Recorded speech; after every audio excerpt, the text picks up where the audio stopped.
نحمده ونصلي على رسوله الكريم أما بعد فأعوذ بالله من الشيطان الرجيم بسم الله الرحمن الرحيم قال رب اشرح لي صدري ويسر لي أمري واحلل عقدة من لساني يفقهوا قولي اللهم صل على محمد وعلى آل محمد كما صليت على إبراهيم وعلى آل إبراهيم إنك حميد مجيد اللهم بارك على محمد وعلى آل محمد كما باركت على إبراهيم وعلى آل إبراهيم إنك حميد مجيد رب زدني علما رب زدني علما رب زدني علما معزز حاضرین السلام علیکم ورحمۃ اللہ وبرکاتہ۔ آج کی میرے درس کا موضوع ہے موت اور اس کی نصیحتیں۔ ناظرین اکرام، میں آپ کو اور اپنے آپ کو اللہ کا تقوی اختیار کرنے کی نصیحت کرتی ہوں۔ دنیا اور آخرت کا بہترین زاد راہ یہی تقوی ہے۔ قیامت کا وہ دن جس دن نہ کوئی مال فائدہ دے گا اور نہ بیٹا، مگر جو اللہ کے پاس سلامتی والا دل لے کر آیا۔ فرمان باری تعالی ہے نفس ذائقۃ الموت وانما توفون اجورکم یوم القیامۃ فمن زحزح عن النار وادخل الجنۃ فقد فاز وما الحیاۃ الدنیا الا متاع الغرور۔ ہر جان موت کو چکھنے والی ہے اور تمہیں تمہارے اجر قیامت کے دن ہی پورے دیے جائیں گے۔ پھر جو شخص آگ سے دور کر دیا گیا اور جنت میں داخل کر دیا گیا تو یقیناً وہ کامیاب ہوگا، اور دنیا کی زندگی تو دھوکے کے سامان کے سوا اور کچھ نہیں ہے۔ اللہ عز و جل کے اس فرمان میں موت اور اس کے بعد والے حالات کی حقیقت کا اشارہ کیا گیا ہے۔ وہ موت جسے ہم میں سے ہر ایک کو چکھنا ہے، ہر ایک کو موت کا مزہ چکھنا ہی ہے، چاہے وہ فقیر ہو یا غنی ہو، تندرست ہو یا بیمار ہو، بڑا ہو یا چھوٹا ہو، ادروائز کوئی بھی ہو، سب کو موت کا مزہ چکھنا ہے۔ موت سے کسی کا بھی چھٹکارا نہیں ہے، چاہے وہ کسی دور دراز مقام کی طرف فرار ہی کیوں نہ ہو جائے۔ ارشاد الہی ہے سورہ نساء کی آیت نمبر 78 میں اینما تکونوا یدرککم الموت ولو کنتم فی بروج مشیدہ۔ سورہ نساء آیت نمبر 78 میں تم جہاں کہیں بھی ہوگے موت تمہیں پا لے گی، خواہ تم مضبوط قلعوں میں ہو۔ ناظرین اکرام، موت کی حقیقت کیا ہے؟ اپنی حالات کے واضح ہونے اور آثار کے ظاہر ہونے کے باوجود موت رازوں میں سے ایک راز ہے جس میں عقل حیران اور ہکی بکی ہے، کیونکہ اس کا تعلق روح کے ساتھ ہے، اور اللہ تعالیٰ نے فرمایا ہے تجھ سے روح کے بارے میں پوچھتے ہیں، کہہ دے روح میرے رب کے حکم سے ہے اور تمہیں علم میں سے بہت تھوڑے کے سوا اور نہیں دیا گیا۔ تم لوگ صحت و عافیت سے بھرپور نوجوانوں اور پہلوانوں کو آنن فانن پچھاڑ دینے والے بہادر کو دیکھتے ہو کہ وہ بے جان لاشیں اور بے حرکت جسم کی شکل اختیار کر لیتا ہے۔ اس نوجوان کی جوانی جاتی رہی، اس بہادر پہلوان کی قوت ناپید ہو گئی، اس کے حواس بیکار ہو گئے، اس کی سماعت، بصارت اور قوت شامہ جواب دے گئی، اور اس کی زبان گونگی ہو گئی۔ لیکن کیا مجال ہے جو مذکورہ لوگوں کی یہ ساری صفات ان کی عمریں پوری ہونے کے بعد ان کی روحوں کو قبض ہونے سے روک نہیں سکی۔ قرآن کریم اللہ تعالیٰ سورہ یونس میں فرماتا ہے، سورہ یونس میں ہے جب ان کا وقت آ پہنچتا ہے تو وہ نہ ایک گھڑی پیچھے رہتے ہیں اور نہ آگے بڑھتے ہیں۔ بے شک کتنے ہی لوگ ہیں कितने ही वो लोग हैं जो दिन का इस्तेकबाल करके उसका आगाज़ इब्तिदा तो करते हैं मगर उसे मुकम्मल नहीं कर पाते, और कितने ही लोग कल के मुंतज़िर हैं लेकिन उनकी ज़िंदगी में कल नहीं आ पाती। काश तुम अरसा हयात और उसकी तेज़ी के साथ अपनी इंतहा की तरफ सफ़र करने को नज़र में रखते तो तुम ख्वाहिशात और उनकी धोखाधही को सख्त नापसंद करते। इंसान सेहत और तंदुरुस्ती से फ़ायदा उठाता रहा है, आफियत की नेमत से मालामाल होता है, खाता है, पीता है, उछलता है, कूदता है, खुशी खुशी चलता है और तकब्बुर के साथ निकलता और रवाना होता है कि अचानक मर्जुल मौत उसे शेर के अपने शिकार पर हमला और होने की तरह आधा बोझ लेती है।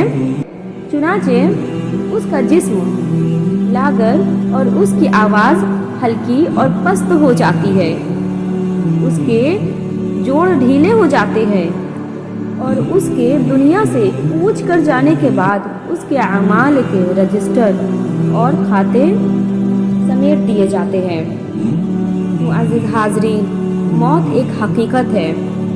सोचिए, ज़रा सोचिए, मौत कितनी करीब है, मौत कितनी करीब है। रोज़ाना वो हमारे और हम उसके करीब हो रहे हैं। हमारे और मौत के दरमियान बस हमारी ज़िंदगी की मुद्दत पूरी होने का फासला है, जो कि ख़त्म होते ही हम मुर्दों में शुमार होने लगते हैं।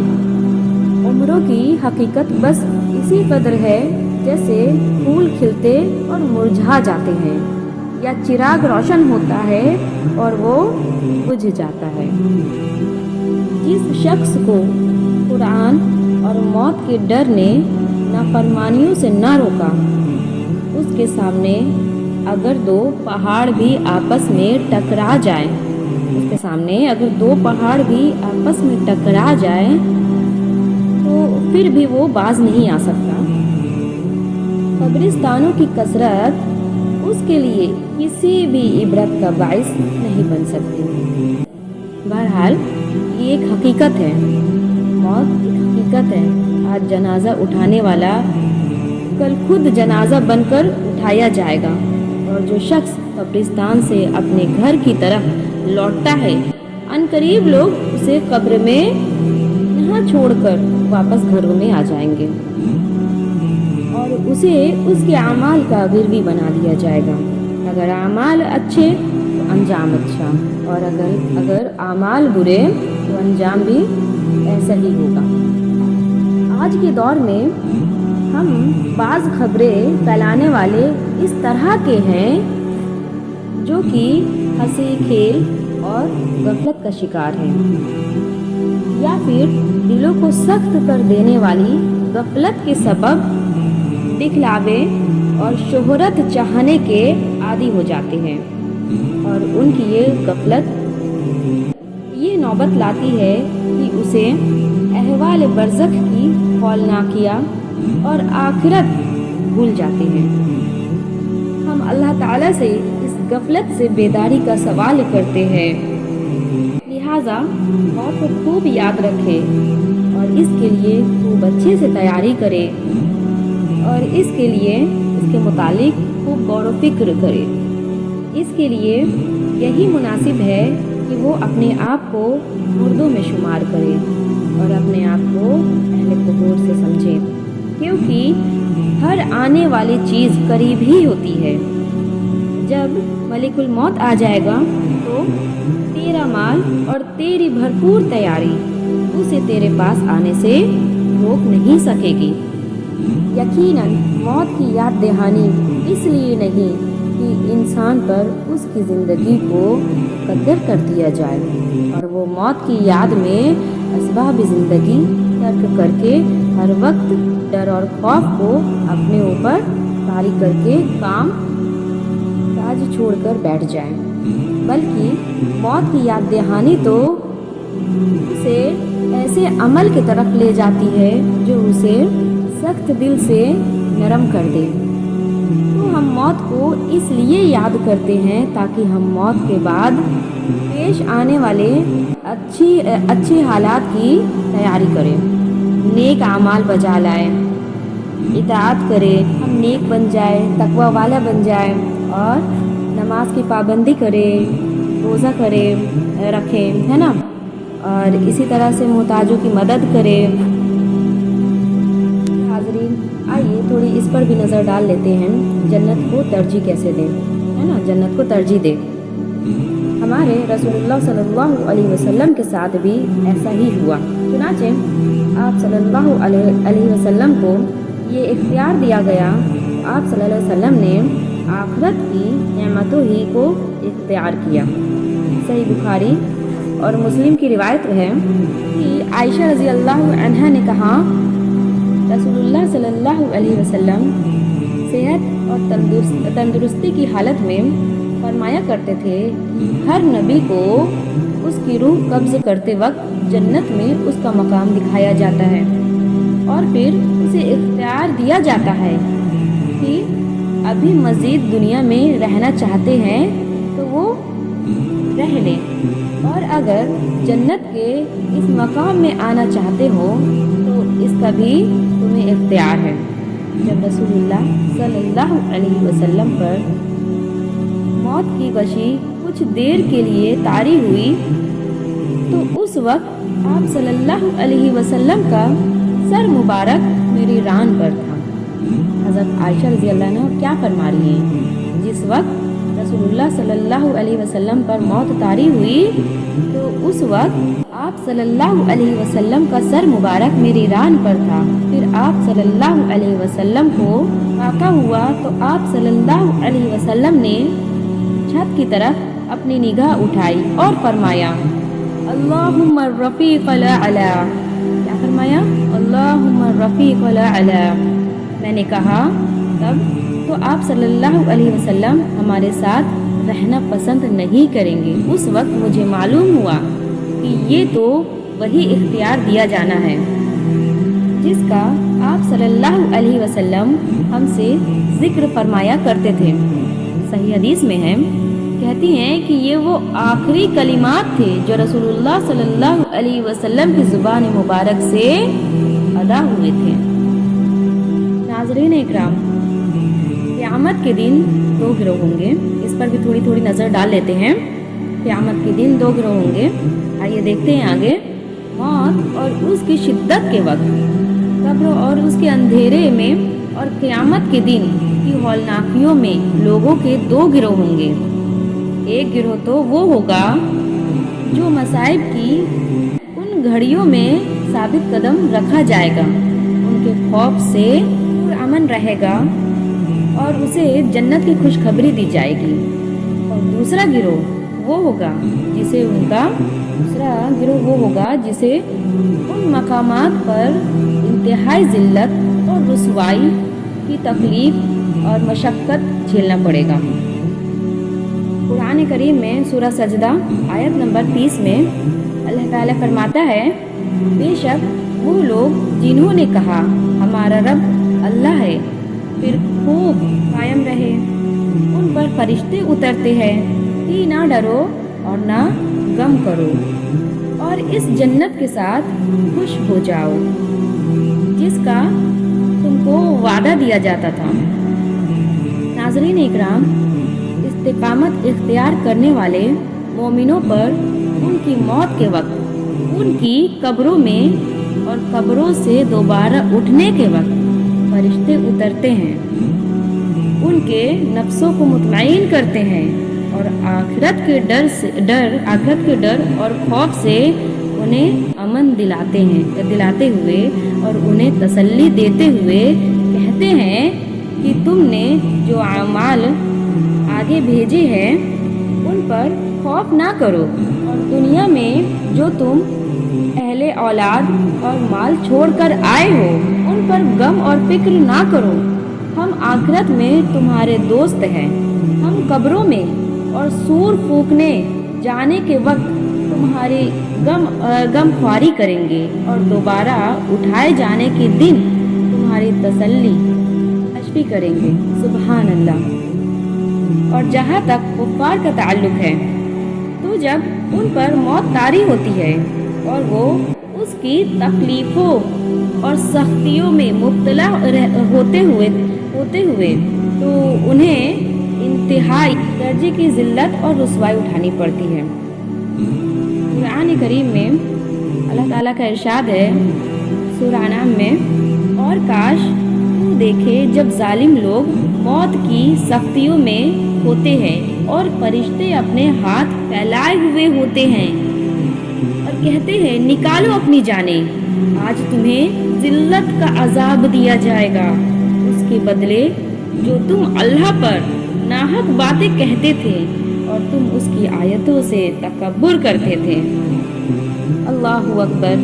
اور اسی طرح دنیا میں واپسی کی خواہش، آئیے اس پر بھی تھوڑی نظر ڈال لیتے ہیں۔ ان کی حسرت میں اضافہ ہو جاتا ہے اور وہ دنیا میں دوبارہ لوٹنے کی خواہش کا اظہار کرتے ہیں، جیسے کہ فرمان باری تعالی ہے حتی اذا جاء احدهم الموت قال رب ارجعون لعلی اعمل صالحا فیما ترکت۔ سورہ مومنون کی آیت ہے، یہاں تک کہ جب ان میں سے کسی کے پاس موت آتی ہے تو کہتا ہے اے میرے رب مجھے واپس بھیجو تاکہ میں جو کچھ چھوڑ آیا ہوں اس میں کوئی نیک عمل کر لوں۔ اور پھر قرآن امام قتادہ رحمہ اللہ اس آیت کی تفسیر کرتے ہوئے فرماتے ہیں اللہ کی قسم وہ اس بات کی تمنا نہیں کرے گا کہ وہ اپنے اہل و عیال کی طرف لوٹے، نہ وہ مال کی طرف لوٹنے اور دنیا کا مال جمع کر کے اپنی خواہشات پوری کرنے کی آرزو کرے گا، بلکہ وہ یہ تمنا کرے گا کہ وہ دنیا میں لوٹ کر اللہ تعالیٰ کی اطاعت والے اعمال بجا لائے۔ اللہ عز و جل اس شخص پر رحم فرمائے جس نے وہ اعمال کیے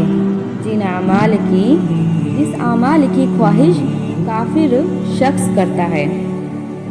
عزیز حاضرین، اللہ تعالیٰ کا ایسا تقوی اختیار کرو جیسا تقوی اختیار کرنے کا حق ہے۔ اپنے پوشیدہ معاملات اور سرگوشیوں میں اس کا ڈر اور خوف اپنے دل میں رکھو۔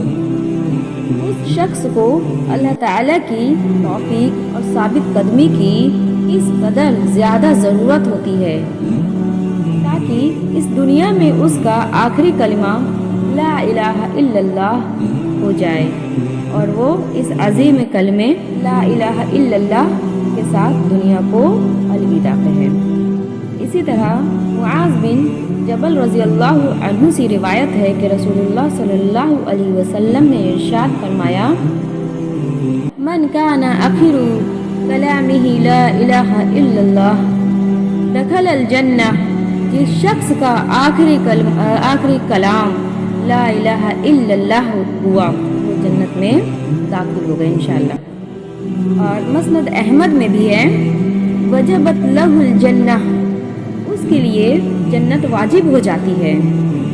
عزیز حاضرین، جس وقت بندے کی جان نکل رہی ہوتی ہے، وہ قبض ہو رہی ہوتی ہے، وقت کلمے کی تلقین کرنا واجب ہے، کیونکہ اس وقت وہ بندہ جس کی روح قبض ہو رہی ہوتی ہے ایسی ہولناکیوں کو دیکھتا ہے سے وہ واقف نہیں ہوتا اور شیطان بھی اس وقت بندے کے قریب ہوتا ہے، لہذا اس بندے کے غفلت کا شکار ہونے کا ڈر ہوتا ہے اور اس لیے بھی اس کلمے کی تلقین کرنا واجب ہے کہ موت کے وقت کلمہ پڑھنا گناہوں کے کفارے اور انہیں مٹانے میں بڑی تاثیر رکھتا ہے، کیونکہ اس وقت کلمہ پڑھنا ایک ایسے بندے کی طرف سے گواہی ہوتی ہے جسے اس کلمے پر یقین ہوتا ہے، اس کی خواہشات دم توڑ چکی ہوتی ہے، نفس راز کے بعد متوجہ ہوتا ہے، عزت کے بعد ذلیل ہو جاتا ہے اور اس سے دنیا کی حرص اور لالچ ختم ہو چکی ہوتی ہے، تو کلمے کے ساتھ وہ شہادت ہر گواہی اس کے اعمال کا خاتمہ ثابت ہوتی ہے، وہ اسے گناہوں سے پاک کر دیتی ہے اور اسے اس کے ذریعے رب کے قریب کر دیتی ہے، اسے اس کے رب تعالیٰ کے پاس داخل کر دیتی ہے، کیونکہ اس نے اپنے رب رحمان کے ساتھ ایسی شہادت کے ساتھ ملاقات کی جو خالص ہے، اس کا ظاہر اس کے باطن سے واقف ہے اور اس کا پوشیدہ اس کے علانیہ کے ساتھ موافق ہے۔